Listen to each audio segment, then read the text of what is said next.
very chilly out there. The morning is well. Glad to be here. And I'm your guest, since the other two gentlemen are still on their way. As we wait for them, I think we'll just delve into the conversation. Yes. And give them time to arrive. Yeah. It's a good morning. Nairobi is cold today. Very. So and it is raining, we thank God. Yeah, so glad to be here. Thank you so much for coming. Yes. And I want us to start with the newspapers. Let me take you through what you're waking up to. Let's start with the People Daily. And top story on the People Daily says, how Ruto police crushed Gen Zs. Now faced with an existential political threat by brave youngsters demanding good governance, state deployed dark arts, including abductors, extrajudicial killers. This is a story on page 4 as Human Rights Commission and Police Oversight Agency release damning reports. Of course, this was released yesterday when they appeared before the National Assembly Committee on Security. Another story making headlines here is, will voters make Kamala the first woman to lead U.S. or return former President Donald Trump to power? Now, this is too close to call, like we're talking here on set.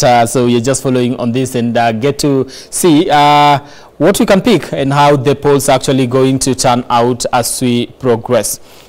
Page 17 of the People Daily is inside state scheme to reintroduce a finance bill. This is a story on page 17. And also another story here making headlines of the People Daily is limit children's screen time to just 2 hours. A story on page 16. Of course, you need to check out that because we live in a world today where a lot of screen time for kids has become too much, and you're being advised to just limit that to 2 hours. That's a story on page 16. But let me take you through this story on page 17 on the plan to reintroduce tax so that you get to understand what you are waking up to and why you can get this particular newspaper today to just get to read that.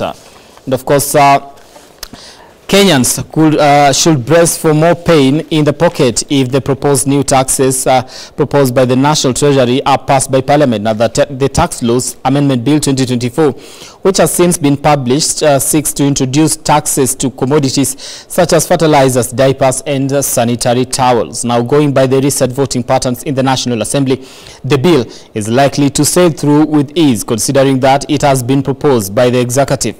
The debate on the bill is likely to be tabled next week before it is subjected to public participation for a period of 14 days, where Kenyans will have time to give their proposals. Now, the law also requires the Treasury Cabinet Secretary to sensitize Kenyans on the proposed changes. This is a story on page 17.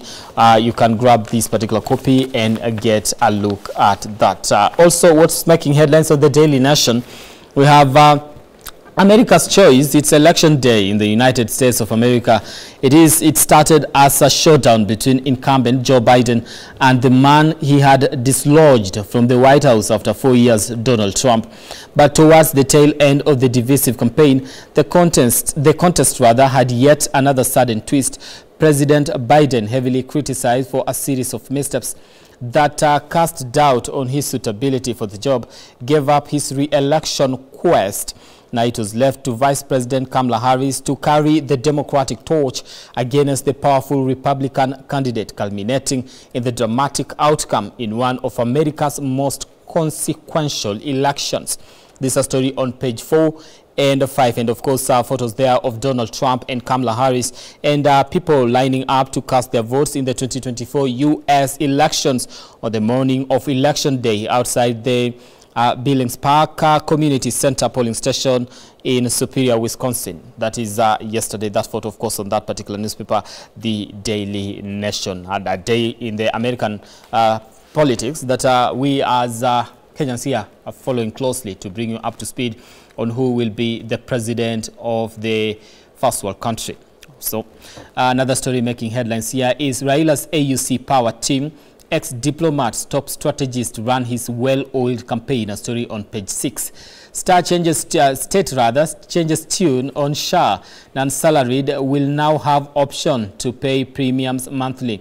A story on the back page of the Daily Nation. Another story making headlines here is Ruto headache in picking Interior Cabinet Secretary. Now President William Ruto is reportedly keen to ensure his choice of Interior CS nominee does not occasion a political contest, upset regional balance in a crucial national security organ, or estrange the newly found ally, opposition leader Raila Odinga. Because this is a story on page 4 and 5 of the Daily Nation. And crime, dead suspects questioned in Wells Fargo boss murder. The fifth suspect in the murder of Willie Sayeko has been arrested, but only 3 suspects are in custody after two others were killed in a shootout with the police. This is a story on page 10 of the Daily Nation. Right, let's take a look at what's happening on the Standard. And top story on the Standard, of course, it is abductions with Interior CS police on the spot. Now, 2 government rights watchdogs want MPs to sanction the Interior Cabinet Secretary and the Inspector General of Police over police misconduct during the anti-tax demonstrations, even as legislators demand answers on the abductions, extrajudicial killings and results of KNHCR and IPOA probe. This is a story on page 8. And of course, one of the stories that will be forming the basis of our conversation this morning as we look at the return of state abductions in the country.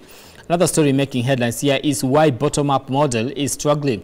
Now, the Parliamentary Budget Office outlines multiple obstacles that have slowed down the bottom-up economic model's effectiveness, among them the growing tax burden and inefficient resource allocation, which stands in stark contrast to campaign promises to cut taxes and make life more affordable for the average citizen.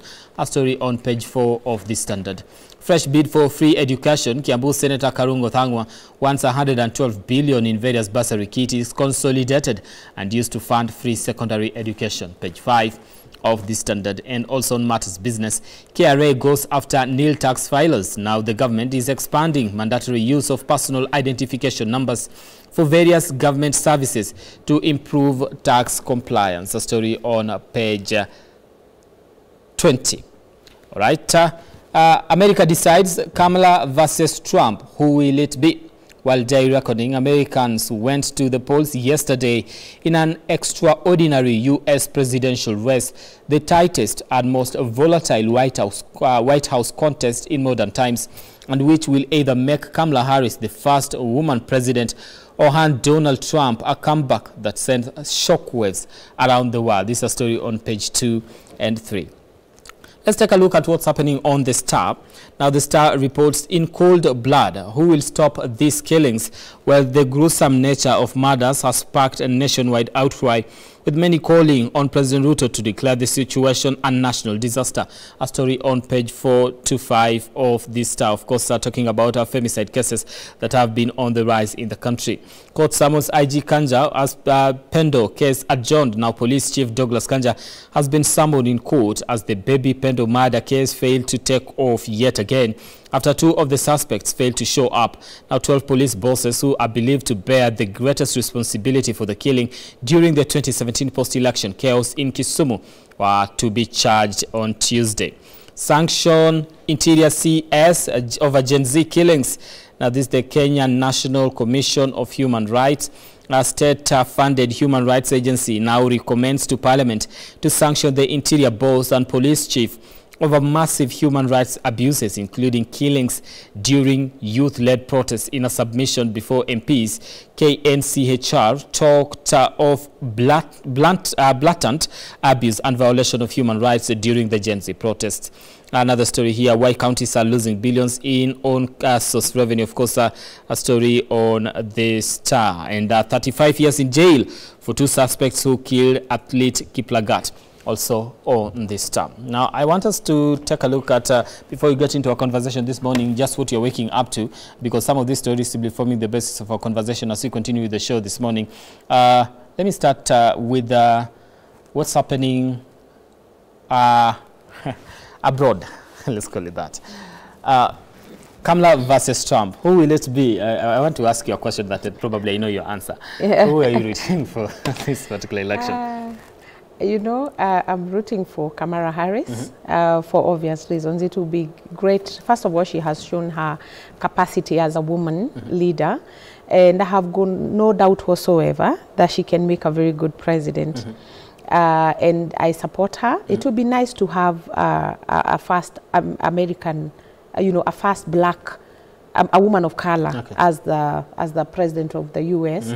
Of course, that is also going to, number one, encouraging to the women across all continents, and she's really proved herself as a good leader. So yes, I'm rooting for her.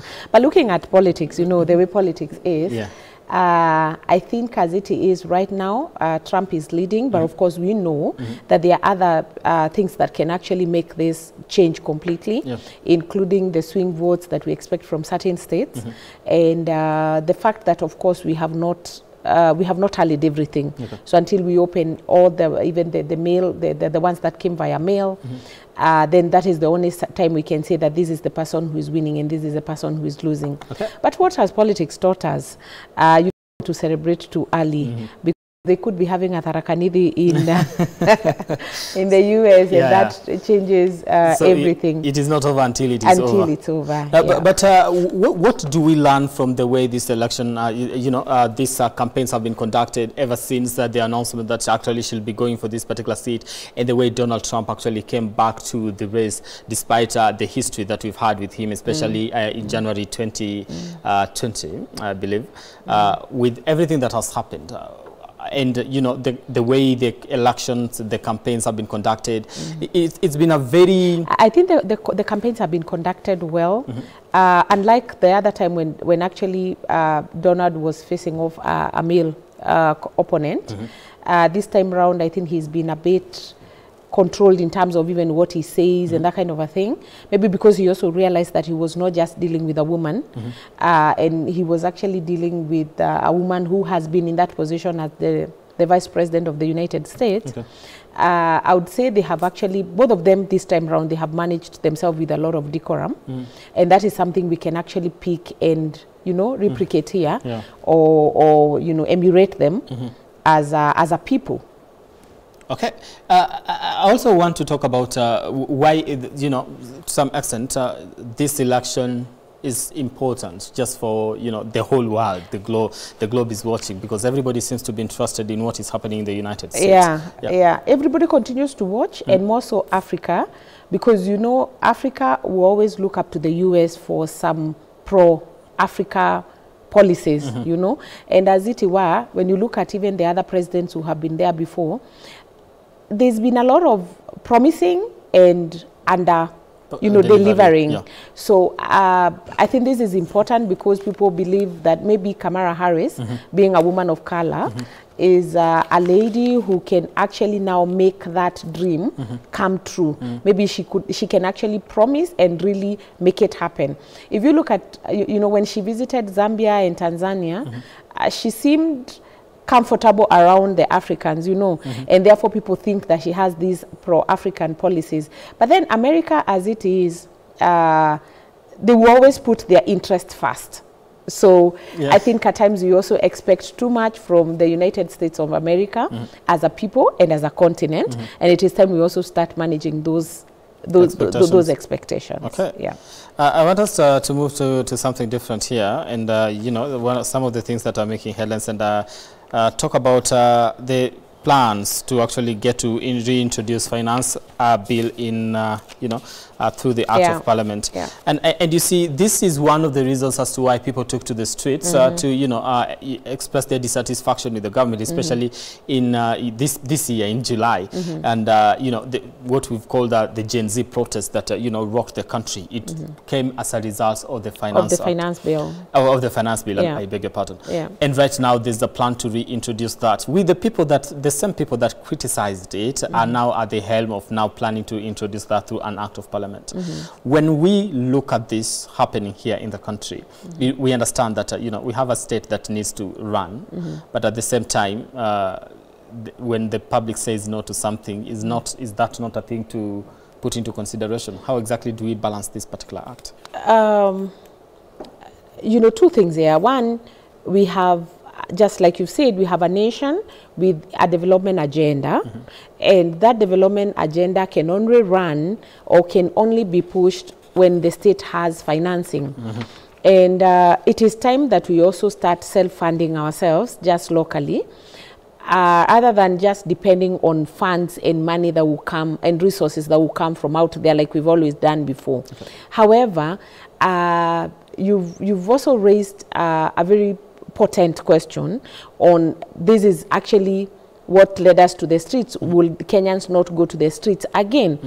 I think I must commend the government. I saw a post yesterday from the Ministry of from Treasury where the Cabinet Secretary intends to engage the people through an open forum and have people just listen to the new laws and what they intend to do, which I actually think it's quite commendable. Because last time, if you remember, even communication around the finance bill was something that people were not understanding. Yeah. And I think one of the misconceptions and one of the reasons why people took to the streets is because it was never communicated clearly. So communication is a key component in governance, and it is important that people understand policies and laws and how they affect them. So I think that is a good move to start with. Okay. Are we overtaxing the people? Okay. I think that is something that the people have raised, and people are saying there are all these taxes, right, left, and center. But even other nations, if you look at the developed countries, they run their affairs on money that they generate within internally, without possibly just depending on borrowing. So I think it's a good thing. But then, even as we say that we want to tax the people, let the people understand why we are doing it, how it's going to be done, and how that affects the people. But most importantly, the people of Kenya would like to see the resources that are collected from them as taxes do the work. So because I think that is where the problem is. When people start feeling like, you're collecting the money, but what does that mean for me as a Kenyan? Does it mean that I have better roads? Okay. Am I enjoying better security, for example? And I think that is what you've just highlighted earlier, you know. So those are some of the things that the government also needs to ensure that as they collect taxes, then people see value for the money. Okay. But you mentioned something, and this has to do with the communication. And you see, one of the reasons as to why, the president came out and said, I think the issue that led people to go to the streets is because we have not been communicating effectively. From then up to now, with the kind of communication that you're getting, or with the kind of policies that are being proposed here and there, do you feel like there's something that has been learned from June and July that has led to proper communication up to this particular moment? Or we still just... yeah, I think one of the things that this government did and the president is actually to call it off. You know, the members of parliament had already passed. Then he said, wait a minute, I'm not assenting to this bill. I want to do more consultations. I think that was a good one, because you can imagine what would have happened if he went ahead and forced things down our throats and said, you know, that this must pass. But looking at what was happening then and now, you know, there is also a lot of changes that have happened to this government, politically speaking, including the exit of the former deputy president and just having the new deputy president now. Professor, we had to be calling him former just the other day that he was actually deputy president. Yeah, that's politics for you. So you remember there was a lot of contradiction. There was too much contradiction between the two of them, the president and his deputy, where the president would say this and the deputy says the other, and then plays politics for some time, comes back and says something different. I think we were just being treated to a lot of drama. You know, like if you look at that particular issue now, what we are talking about, the finance bill, for example, I can remember very well at some point that the former deputy president went round and said, this is a good thing, please support it. When the Gen Zs went to the street, he didn't retract, but he was clearly showing as if he does not support the finance bill. Then he said, I'm listening to the ground. You know, he kept sending mixed signals to the ground. While the president is saying this, he was saying the other. And I think that also contributed to the agitation. It contributed to the anger that we saw with the people. So what I would say is that now that the government is better coordinated, and that the two, both the president and the deputy president, seem to work together and seem to work well, we would expect that now this is going to be a thing of the past. I'm still looking. I still want to see in the future better communication from government. That is critical. I know I've seen, like, I think it's just yesterday when I saw heads of referral hospitals and cabinet secretary and MPSs even coming out, you know, on TV and on radio, explaining to Kenyans what SHIF means and how that affects Kenyans. You know, there's been a lot of uproar, so I think give it to them. There's quite some improvement when it comes to communication. They are really trying, and I think that is a key component in governance, and it is going to go a long way, so that even as the people ask questions and raise issues, then we are raising issues and asking questions based on the known, not the unknown. Yes. So because I think also that has been a very big factor, because sometimes you cover the news and you see a lot of misinformation, you know, going around, because people might not be understanding, or they understand from one particular aspect, but the people that are entrusted with the communicating these particular policies to the ground are not, you know, wearing that hat proudly and coming out and saying, by the way, this is exactly what we mean. So then you might explain to people and they do not want it. And yet there's that aspect of public participation that a lot of people, you know, have been questioning. Is that you bring the, you know, this particular issue to us, we talk about it, we air our grievances, we say no, and yet again you go still and pass it. And I believe that some people did not understand that on the issue of public participation, according to the Constitution, by the way, is that we can just inform you on what is happening, but there's no guarantee that we're actually going to take your views into consideration. It doesn't matter how many of you said no or yes, something like that. So where is the voice of the people on these issues? Because the government can say, we want to reintroduce this, explain it to them, but still the people will say, we don't want it. So should moving forward, should their voices be heard, or just the knowledge of it? Most definitely. Brian, you know, it's important that the people are heard, because that is also their constitutional right. You know, expressing themselves, getting heard, just even collecting views of the people and actually acting upon that. You know, that is an important issue. But then remember, public participation itself, when you look at the Constitution, it is not well defined in terms of how the when and how do we evaluate to see whether the public participation met a certain threshold. What is the mark, you know, at which we say that excellent, this was done well or this was not done well. So because just having people come into a hall and listening is the very first step, and it is a good thing. But then we need to look at the Constitution and ensure that maybe it is done within a certain provision, so that it is, you know, even when we get into evaluating and looking at what was achieved, then it is measurable. All right. Yeah. I do want to take a break here on New Dawn. When we come back, we take a look at our conversation this morning, and that is on the issues to do with the return of state abductions. Don't go too far. We will be back in a minute, so continue engaging us on our socials at K24 across social media platforms. Right.